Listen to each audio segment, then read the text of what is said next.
दौड़ कर जाते हैं कृष्ण को।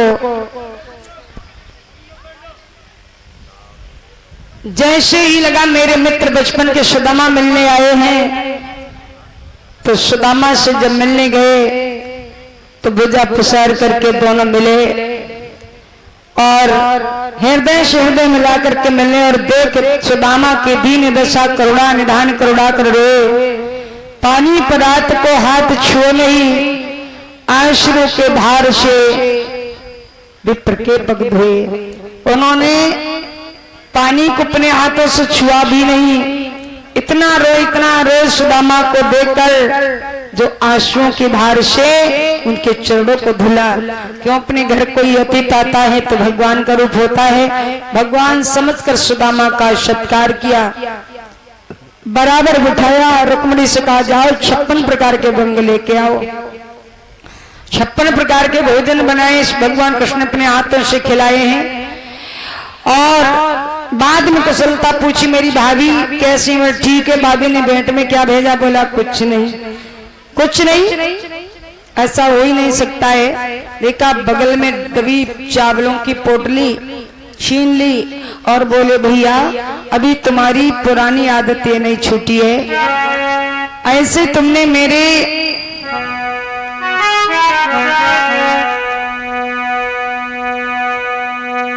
गुरुमाता के चने चोरी से चब लिए, ऐसे ही भाभी के तंदुल भी दबा लिए। इनमें क्या स्वाद है आप नहीं जानते हो। मेरी भाभी ने बड़े भाव से चावल भेजे और ये सत्यनारायण मिश्रा जी की तरफ से 101 रुपए आए भगवान के चरणों में, जो हमारे भक्त लोग श्रद्धा में समर्पित कर रहे हैं। भगवान सुखी रखें। और ये महेंद्र यादव की तरफ से 100 रुपए आए भगवान के चरणों में, भगवान सदा सुखी रखें। श्री कृष्ण जी के मित्र मिलने सुदामा,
भगवान सुख रखे।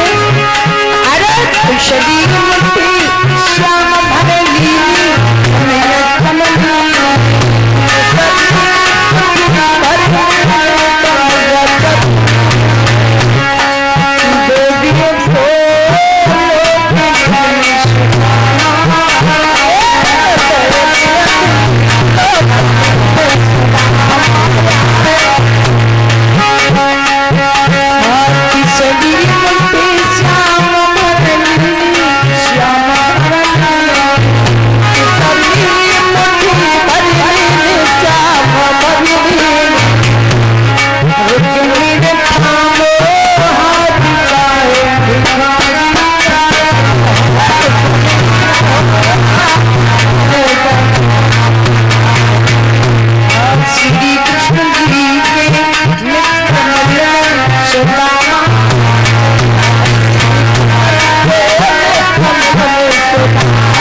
भरली जब लिए 2 लोग दे दिए, तीसरा लोग भी देने लगे। रुक्मिणी ने हाथ पकड़ लिया, ठहर जाए। भगवान वहीं ठहर के ना तीसरा लोग भी दे देते। और अब सुदामा जी जब तक इच्छा रही रुके, उसके बाद बोले भैया आप चलना चाहिए। सुशीला ने कहा था जल्दी वापस आना, नहीं मान रहे भैया तो चलो भेज देते हैं। रुक्मिणी समेत जितनी पत्नी भगवान कृष्ण की सब खाले खाले नमस्ते प्रणाम करके वापस हुई। किसी ने कुछ भेंट नहीं दिया। हो सकता है कृष्ण मित्र के नाते कुछ भेंट में दे दे। तो उन्होंने दोनों मुट्ठा बंद करके जैसे भेजने के लिए चले, सीधे रास्ता बताइए तरीके से ऐसे घूम के जाना। उनके भी दोनों हाथ खाली थे, उन्होंने कुछ भेंट में नहीं जब कुछ दिया।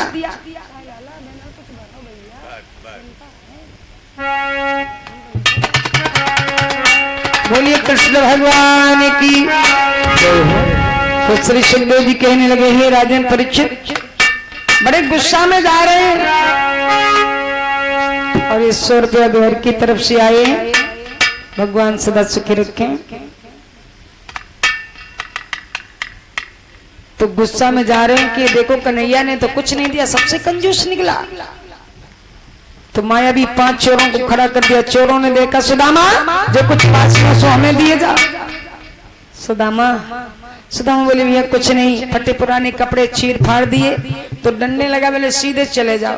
अब सुदामा बोले, ये भी आपने अच्छे किया, प्रभु कुछ दे दिया होता तो हम लेके भी नहीं जा पाते, सब हमें चोर ही लूट लेते। तभी कहा है कि प्रभु जो करता है वो अच्छा किया करता है, मगर ये शानों से दोष दिया करता है,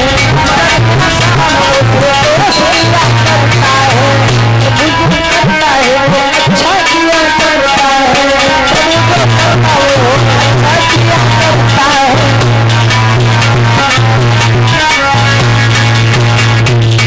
कोई बात नहीं, भगवान ने नहीं दिया, अच्छे किया। पहुंचे जहां टूटी फूटी झोपड़ी, सुंदर महल बना। सुशीला ऊंचे महलों से पति को जैसे देखा तैसे हाथ पकड़ अंदर ले गई। भगवान उनका सुखी में जीवन बना दिया। जो इस कथा को सुनते हैं, भगवान सदैव गरीबी दूर कर देते हैं और जीवन में कभी गरीबी नहीं आने देते हैं, जीवन सुखी में बना देते हैं। शेष कथा का सार इतना है, सुदामा है आत्मा, कृष्ण परमात्मा। सुदामापुरी है ये जो माया में रह रहे हैं, और जब आत्मा परमात्मा मिल जाती है तो ये द्वारिकापुरी है। और 5 चोर काम क्रोध मोह लोभ अहंकार। इसलिए अब ये कथा से हमें शिक्षा मिलती, आत्मा सदैव परमात्मा से मिलना चाहती है। प्रसाद लीजिए भैया। और ये भैया अंकित गुप्ता 501 रुपए भेंट कर रहे भगवान के चरणों में। भगवान सदैव उन पर अपनी कृपा बनाए रखें। बोलो गोविंद भगवान की जय। तो भैया क्षमा करेंगे जो भी मैंने आप लोगों के बीच में टूटी फूटी बाड़ी से सेवा की है, मेरे द्वारा या मेरे भाइयों के द्वारा कोई अपशब्द हो गया या कोई गलती हो गई तो हम सभी भक्तों से क्षमा चाहेंगे। और हमारी परम सम्मानी परम आदरणीय रचना भाभी जी और पंकज भैया जी, इनका पूरा समस्त परिवार जो हमारा स्वागत किया, सत्कार किया, हम इनका बहुत बहुत आभार रखते हैं, बहुत बहुत हम आभारी हैं। क्योंकि प्यार से, बड़े दुलार से मुझे रखा और हम इनकी प्रशंसा कहाँ तक कर सकें। इनकी नहीं बल्कि गांव भी बहुत अच्छा है। बहुत वर्षों पहले हम आपके गांव में आए हुए थे, कई बार भी आ चुके हैं, लेकिन जो पहले प्रेम मिला वो आज भी है। और हम आप लोगों से ही बस चाहते हैं दुआ आशीर्वाद, क्योंकि दक्षिणा के रूप में चाहिए सिर्फ आप लोगों का आशीर्वाद। समय रहा, वक्त रहा, जीवन रहा, आप लोगों के बीच में फिर टूटी फूटी बाणी से सेवा हो सकेगी, करेंगे। और जो धर्म का झंडा लेके जब चलते हैं तो सबसे पहले यही सोचते, ना मालूम हाँ अच्छा लगे ना लगे, लेकिन अपनों से प्यार और दुलार ज्यादा जब मिलता है तो जाने के बाद बड़ा अफसोस होता है कि भैया देखो कितना अच्छा और कितने अच्छे लोग जो अपनों से भी प्यार करने वाले। तो